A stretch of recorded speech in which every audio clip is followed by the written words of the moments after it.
Hi kids, let's run some power wire, shall we?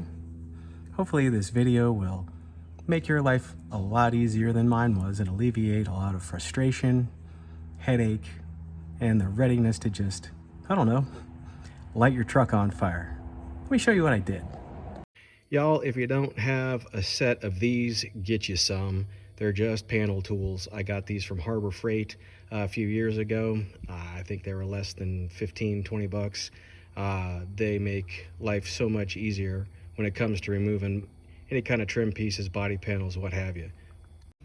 Step number 1, get a jack. Step number 2, jack your truck up and put it on a jack stand. Step 3, remove the passenger front tire. Step 4, take out the panel that goes underneath the fender well. It's got some bolts, a lot of the little snap type thingies. I don't know what the hell you call them, but take those out and you're left with a nice wide open space. Now, I was originally going to use a factory grommet up top, but that was just not going to happen. So what I ended up doing was coming right here next to the AC drain. Drilled a hole, and that's where I ran my power wire. I wish I would have done this, I don't know, from the beginning, because it probably would have saved me about 4 hours of cussing, screaming, and yelling. You're gonna wanna remove all your trim panels and whatnot, because the power wire is gonna be run to the back, of course. Nissan has this nifty little, I'll call it a chase box. It's got these little tabs. Just kind of have to pull them. Get a little panel tool, slide it in, and pull it up. But this is where the real fun begins.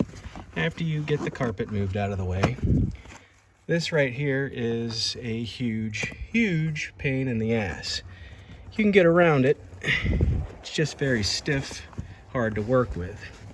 Little foam piece right there. Not too bad. It actually works out great because you can run your power wire over the top. So once you get the carpet down, come up in here. You're going to need a nice sharp, and I say very sharp, razor blade to get up into this area here. There's where the drain off of your AC is. See if I can back that ass up a little bit, get it to focus. I went right here, just beneath it. That way I had a nice kind of flat surface to make sure that the grommet sat nice and flush. I believe that's a 3/4 inch grommet. It accommodated the 1/0 gauge wire with the wire loom over it. A little snug, but it works. So once you do that, get it run. Like I said, run it up over that foam piece, follow it down under that wire there. This is the bracket right there that your trim panel here will fit to. I just went right underneath it. Came right in through the chase.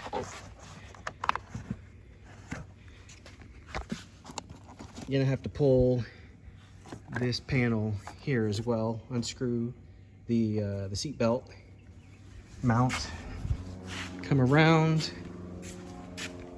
and run it on through all the way to the back. Like I said, if you saw one of my other videos, this is a beautiful channel here to run the power wire. Just have to make sure you kind of snug it up.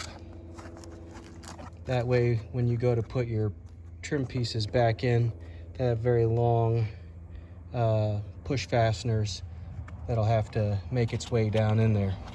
But just push it up on the other side of that foam and you're good to go. If you're planning on swapping out rear speakers and running new speaker wire, I would just leave that panel off, because you're gonna have to unbolt your seat so you can kind of slide it out of the way to get this panel here to come off. From the bottom, I ran the power wire up along the firewall, behind the ECU box there and brought it on around. Left myself some extra just so when I go through and secure it and whatnot, I know I've got enough up here to hook into the fuse block. There you have it, folks. Hopefully this video will have you running power wire like a pro. Now get in there, champ. I know you can do it.